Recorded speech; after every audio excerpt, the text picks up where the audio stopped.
around the world, this guy was I would say he was the worst serial killer. Besides like another thing that happened, but this guy's name is like big, Ivan Milat, because he didn't only kill the people that he went against, but other things happened too, which I'm not going to get into. Another guy, his name was Malcolm Naden. Very, very, very bad man. He also did similar things to Ivan Milat. I was also with these guys, yeah? Hang on a sec, guys. I just got to do this puzzle. Oh, yeah. Puzzle man. Yeah. Malcolm Naden, he was the guy that was on the run from police for 7 years. He was in Supermax with me, yeah? I'm going to tell you guys a story about this Malcolm Naden, yeah? Because he's the most quietest and the most humblest person that was in Supermax.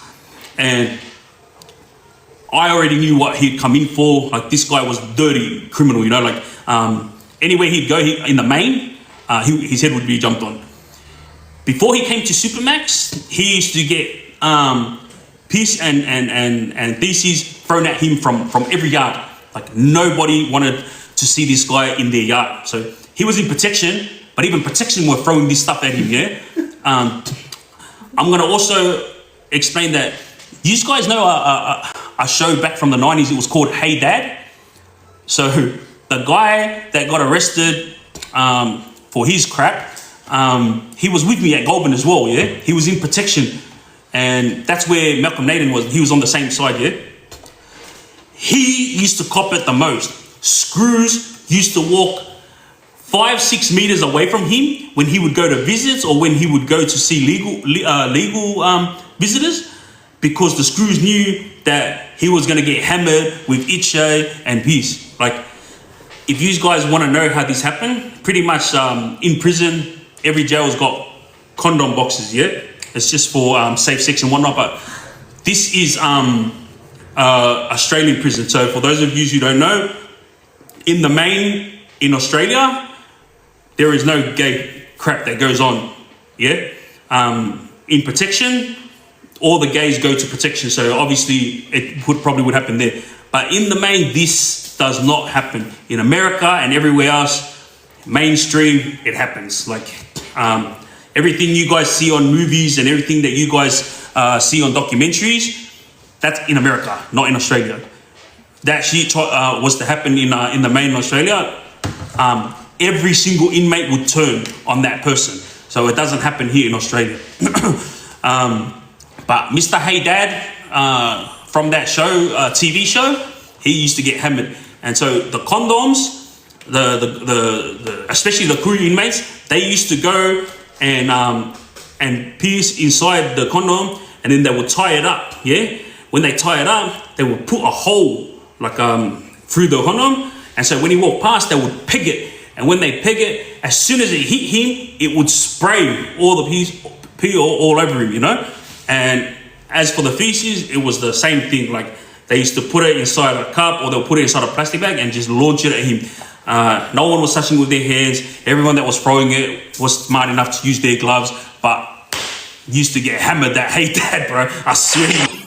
I never used to care, because I was like, hey, you deserve it, your dog, like, for what you did to kids, you know? And then that Malcolm Naden, he was another one. He copped it, because what he did was to his own family members. Like, bro, I'll give him props, because the cops couldn't catch him for 7 years. And I remember I don't talk to these type of people, like what you call rapist dogs and all that, yeah? So I used to just hear him speaking to the other inmates. And I remember hearing him say one day that when he was running through the woods and trying to get away from the cops, he could never be found, because he used to cover himself up with mud. He would hide in trees, like, late at night, and in the early hours of the morning is when he would come and steal from neighbors' houses, take their food and whatnot. That's how he survived. And he was like eating like grubs and shit like that to survive. This is what I heard him say out of his own mouth, you know? And this was another thing that, you know what? I'm not even going to get into that, but I'll get into that next time. Let's just keep going with the story. So these two guys were the worst of the worst. Ivan Milat and Malcolm Naden. Bass Hemsey, biggest name in Australian underworld. And then you got Mick Kanan. Mick Kanan had a bigger name than Bass, obviously, because if you guys don't know, Bass got locked up at 19 for murder. All right, so all this stuff where his name is massive didn't come about until BFL blew up. You know, like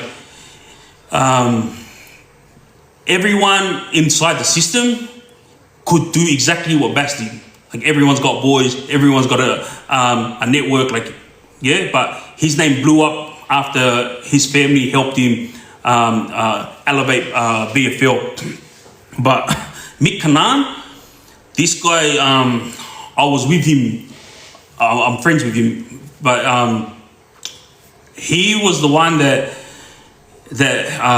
turned on his boss. So I'm not going to say that he's the one that killed his boss, because he did get found guilty for it. But this guy, when I spoke to him, claims that he had nothing to do with it. And obviously I'm going to believe him because I get along with him. Like, this is his story. It's none of my business, yeah? Him and his crew were one of the strongest crews in the Cross back in the days. And they did a lot in Bankstown. Like, they were strong in Bankstown. Plus, their boss was well loved by everyone. But the only thing was, from what the boys told me that were in that circle, and also Islander boys who was a part of that era. So they were there when Mick Kanan was doing everything with his Cowies, yeah? I'm not going to explain his Cowies names and all that, because these guys are all outside now. They're all living their lives. They're all, having children and getting married. But Mick Kanan is NTR, never to be released. So all of you guys out there that are running around trying to be gangster, running around throwing your gang signs up, just remember that name, Mick Kanan, because he's never to be released. He will never see his family again. You know, God love him. I hope his appeal goes through, but it's not just him. There's a lot of boys who are NTR, never to be released. Darwich, never to be released. Yonki Tan, like, these guys are very good boys, never to be released. Nassim Al Zayed, a very good brother, you know. Never to be released. Ramsey Awad, you know. Look, these are boys that have been in the system a long time. So remember, I've been in and out of prison since 2001, yeah. And so I saw these guys when they were young. And you know, when I went back into prison and I just finished my 7 years, these guys were all getting older, you know, and it was really sad to see. If you see a picture of Mick Kanan at his prime, bro, this guy was not only muscly, but he was chipped, you know, like abs like you couldn't believe, you know. And now, like, the brother, yeah, he's still strong, but you know, his age is getting along, you know. And all these guys that I have mentioned, who are never to be released, these are the boys that I have all actually spoken to. So to everyone who has the nerve to private message me and talk rubbish, mate, get it through your thick head, yeah? I'm not doing this for you. And if you're young, then yeah, I am doing this for you. And the reason why I'm explaining this is because I don't want you to end up like these guys who are never to be released. Get that through your fucking head, bro. You know, I'm putting my head on show for this stuff. I'm not here to make money. I don't care. Like, mate, I can do what needs to be done for myself and my family. I don't need to be on here talking rubbish to entertain people. I'm not here to entertain people. I am here to tell my story with the hope that you guys learn from it. So if you want to keep sending your messages, just remember, you're just going to get ignored. I'm not going to fall into your little trap and end up going back to prison.